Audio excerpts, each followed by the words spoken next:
장에 있는 어떤 장벽이 깨지면은 그 염증이 몰려들면서 피부로까지 영향을 줄 수 있다라고 정리를 해주셨죠. 근데 원래는 이걸 막는 역할을 하는 게 제가 알기로는 장내에 있는 유익균들. 걔도 유씨네요?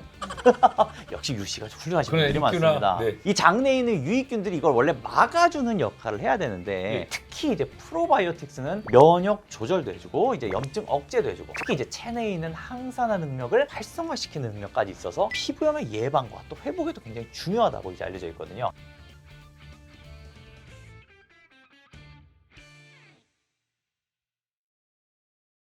자, 이번엔 두 번째로 이야기할 우리 피부에 나타나는 전신 건강 신호. 두 번째는 장 건강입니다. 오. 이 장 건강. 많은 분들이 이제 피부랑 장이 무슨 상관이 있겠냐 이렇게 생각하실 수가 있는데 실제로 이 둘은 굉장히 깊은 연관이 있습니다. 최근에는 이제 기능의학이라는 게 자꾸 의학에서도 그쵸. 새로운 분야로 나오고 있는데 이 기능의학적으로는 우리 몸에서 가장 깊게 연결돼 있다고 알려진 게 바로 장하고 피부거든요.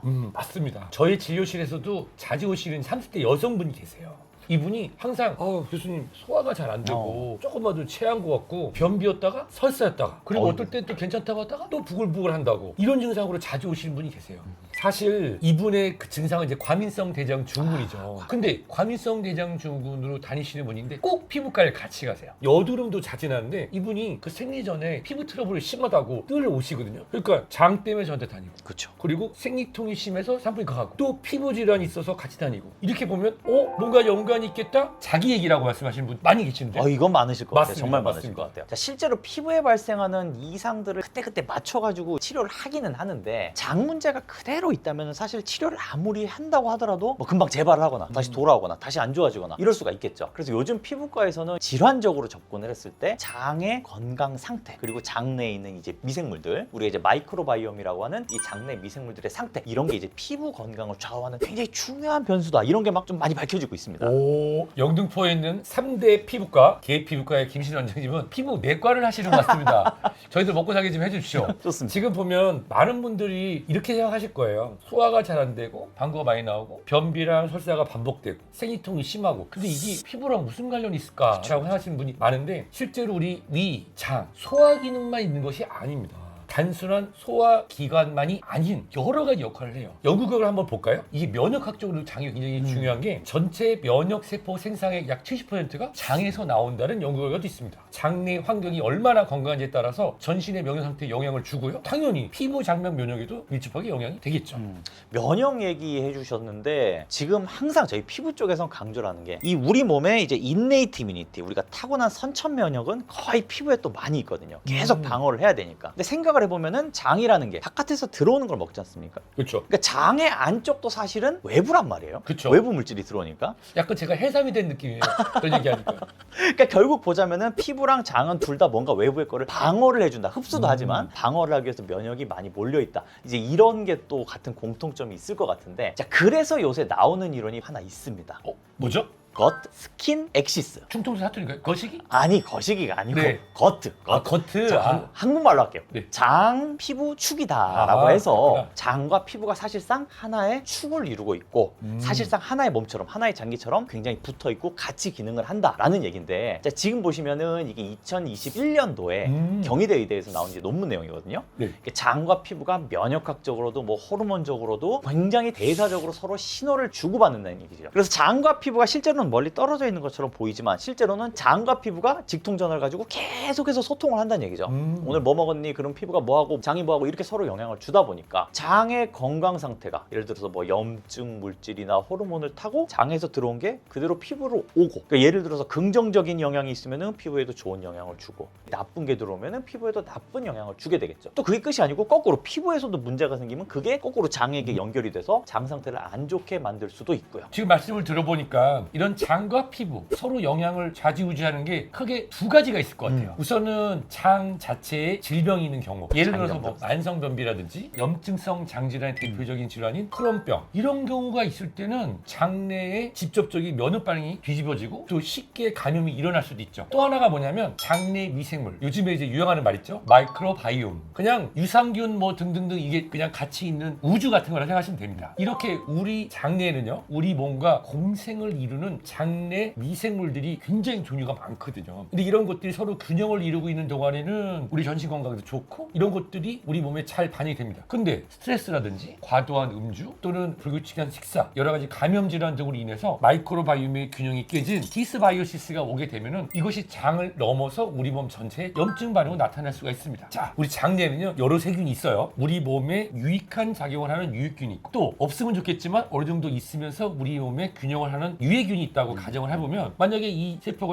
불규정이 돼서 유해균이 더 득세한 상황이 되면은 우리 몸에 더 많은 염증, 그렇죠. 또 염증으로 인해서 호르몬의 교란 이런 것들이 우리 몸에 여러 질환이 나타나고 피부로도 나타날 수 있는 것입니다. 다시 말해서 이 장 안에는 미생물들의 세상이 있는데 나쁜 놈들 전성시대가 되면 이게 염증을 일으키게 되고 그렇죠. 이 염증이 또 장의 친구인 이 피부까지 이제 기어 올라오면서 피부의 염증으로 피부염으로 나타난다는 거 아니겠습니까? 맞습니다. 자, 실제로 이전까지 연구들을 봐도 이제 장내 미생물이 굉장히 중요하다고 알려져 있는데요. 대표적인 것만 따져도 일단 제일 유명한 게 이제 아토피. 맞습니다. 이 아토피는 뭐 어디 빠지는 데가 없습니다. 이게 아토피가 있고 또 지루성 피부염이 있고 또 거기에 대해서 뭐 건선, 만성 여드름, 주사증 이런 피부에 기본적으로 좀 만성경과 예를 들어서 1년은 기본으로 간다라고 알려진 질환들이 이 장내 미생물과 연관이 있다는 얘기가 굉장히 오래전부터 있어 왔어요. 실제로 아토피 환자나 아니면 이제 만성 피부염 환자들을 진료를 해드려다 보면은 임상적으로도 그리고 진료를 할 때 얘기만 들어봐도 장 쪽이 안 좋으신 분들이 좀 많은 것 같아요. 그러니까 설사가 잦다 아니면 뭐 잘못 먹으면 나 금방 피부로 막 뒤집어진다 이런 말씀을 하시는 분들이 정말 많은데 이게 연구가 진행되고 또 새로 알려진 사실이 이 장내 미생물들이 피부에 중요하기도 하고 장 자체의 건강도 굉장히 피부에 중요하다 이런 게 의학이 발전하면서 계속해서 지금 나오고 있는 사실들이죠. 맞습니다. 그래서 최근에도 더 각광을 받았지만 이전에도 우리가 개념적으로 장 건강이 굉장히 중요하다. 그쵸. 장 건강이 어디가 무너진다. 건강이 세면 우리 피부뿐만 아니라 문제가 나타난다. 바로 새는장 증후군, 리퀴드 것 신드롬인데 장은요 소장간에 장벽이 있어요. 실제로 우리 음식물 영양소는 이쪽으로 안으로 이렇게 들어가게 하고 외부에서 들어오는 유해 물질이라든지 변 이런 것들을 이제 밖으로 내보내야 되는 그런 장벽이 있습니다. 선택적 투과성 이렇게도 얘기할 수 있을 텐데. 검문소네요, 검문소. 그렇지. 장벽에. 그런데 장내에 세균 불균형이 나타나거나 또는 감염 질환이 있거나 또는 면역 질환이 발생해서 이런 장벽, 검문소가 손상이 된다. 그러면 원래 이 장벽을 통해서 들어와야 되는 유익한 것 외에도 내독소 있죠. 그리고 여러 가지 염증 물질들이 혈관을 타고 우리 전신에 영향을 줄 수가 있는 거죠.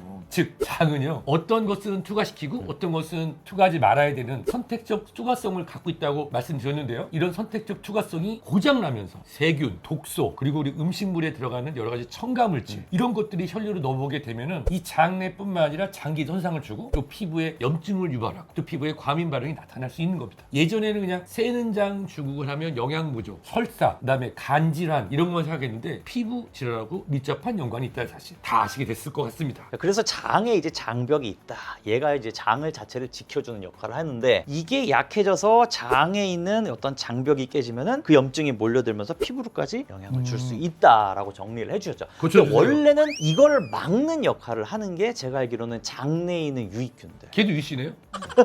역시 유씨가 훌륭하신 그래, 분들이 유익균아. 많습니다. 네. 이 장내에 있는 유익균들이 이걸 원래 막아주는 역할을 해야 되는데 네. 특히 이제 프로바이오틱스는 면역 조절도 해주고 이제 염증 억제도 해주고 특히 이제 체내에 있는 항산화 능력을 활성화시키는 능력까지 있어서 피부염의 예방과 또 회복에도 굉장히 중요하다고 이제 알려져 있거든요. 그리고 아토피에서 굉장히 중요한 개념으로 등장을 하는 게 하나 있습니다. 프로바이오틱스가 예를 들어서 유산균을 먹는 것 자체가 아토피 피부염에 있어서는 이뮨 톨러런스, 면역 관용을 일으킨다라는 게 있거든요. 이 면역 관용 얘기가 조금 어렵죠. 자, 무슨 말이냐면은 장 속에 유익균이 많아지면 이 장내에 있는 미생물들이 마치 우리가 스테로이드 먹었을 때 염증이 가라앉는 것처럼 네. 미생물들의 힘으로 염증을 가라앉혀주는 면역 반응을 유도를 해낸다는 거죠. 아토피처럼 피부에 과도하게 일어나는 이런 염증 반응들을 낮춰주는 효과가 미생물로부터 온다는 오, 얘기입니다. 천연 스테로이드와 같은 그런 반응이네요. 그렇죠. 그러고 부작용도 없죠. 유산균이니까요. 아, 예. 그래서 만성 염증 질환에서는 이 프로바이오틱스를 통한 장내 건강을 확보하는 게 굉장히 중요합니다. 장에서 흡수되는 나쁜 물질도 막아줄 수가 있고 몸에 있는 만성적인 염증도 프로바이오틱스가 낮춰줄 수가 있으니까요. 자, 그래서 실제로 2012년도에 개정된 한국의 아토피 치료 치료 가이드라인에서도 프로바이오틱스가 보조 치료제로 이제 공식적으로 등록이 됐습니다. 오, 몰랐어요. 근데 저도 그걸 몰랐지만 다른 연구 결과를 찾아본 게 있습니다. 여드름 환자의 경우 장내 미생물의 다양성이 낮을수록 염증성 병변이 더 많았다는 결과들이 있었어요. 2009년에 나온 연구였는데요. 프로바이오틱스를 복용한 여드름 환자들이 대조군보다 이 염증성 병변이 훨씬 빨리 줄어들었다는 연구인데요. 우리가 흔히 유산균이라고 알고 있는 락토바실러스 플란트눔이나 비피브 박테리움 롱기움 같은 유익균들이요, 염증성 물질의 분비를 억제하는 데 효과적이었다고 합니다. 피부 건강도 지키고 아름다운 피부를 지킬 수 있는 장 건강, 이 장 건강을 위해서는 첫 번째, 되도록이면 매일 일정한 시간에 갔다 오시는 겁니다. 배변하는 배변 습관을 기르고, 두 번째, 식이섬유가 풍부한 채소, 통곡물, 견과류를 자주 섭취하고, 그렇다고 이만큼 드시는 거 아니고 한 줌 정도입니다. 그리고 세 번째로 프리바이오틱스 음식인 유산균의 먹이가 되는 거죠. 양파나 마늘, 그리고 아스파라거스, 그리고 바나나 등을 조금씩 자주 드실 걸 권장드리고 싶습니다. 네 번째로 이 프로바이오틱스를 챙기기 위해서는 김치, 요거트 등 발효 식품 위주의 식단을 구성하시고요. 유산균과 프리바이오틱스를 균형 있게 함께 섭취하는 것도 도움을 받을 수 있겠습니다. 다섯 번째, 가공식품, 줄줄이 비엔나 소세지, 스팸 맛있습니다. 그런데 이런 가공식품, 거기 첨가제가 들어있죠. 그리고 과도한 당분이 들어있는 음료수, 인스턴트 식품들이요, 유해균을 늘리고 염증을 악화시킬 수 있기 때문에 꼭 주셨으면 좋겠습니다. 맞습니다. 알면서도 잘 행하지 못하는 게 바로 그런 부분들인 것 같은데, 이번 기회에 한 번 더 마음을 다잡고 피부를 위해서 장 건강을 챙기는데도 도움을 받으시기 바랍니다. 자, 화장품을 아무리 바꿔도 여드름이 좀처럼 낫지 않는다. 바로 내 장이 우리 피부에 보내는 신호일 수가 있다는 점 꼭 기억해 주시기 바랍니다.